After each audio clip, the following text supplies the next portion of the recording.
Hi everyone, it's time to pick my May Boxycharm. So we had the boost item, which was the default fresh moisturizer.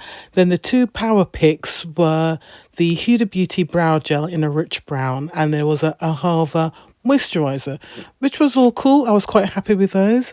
Then it's time for me to pick my three choices. Some of these choices I weren't that thrilled about. Wasn't interested in doing a pixie face oil.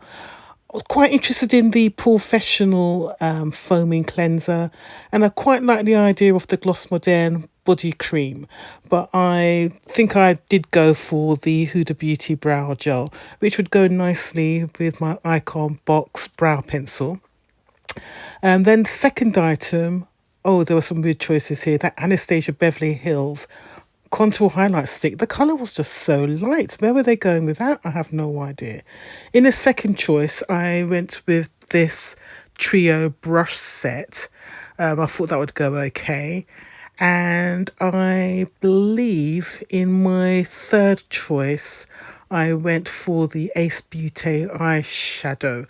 Let's have a quick look and have a review of what I actually picked here. So here I was looking at the lipstick, which it looks nice. It kind of reminded me of the Tarte Maracuja.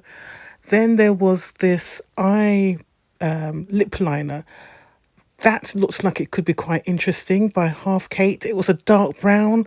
I'm always in for dark brown lip liners. So what did I pick? I think I did go for the lip liner. Let's have a look. Yep, I went for the lip liner. So those are my choices. We had the Beauty Boost that was picked for me. There was the Cat Berkey eye cream. Oh, that could have been a boost as well. So I do need an eye cream, so that's what I went for. Yeah, because I already had the Pat McGrath Rose Quad from an Icon box previously. So yeah, I think my choices for Boxycharm was okay. What do you think?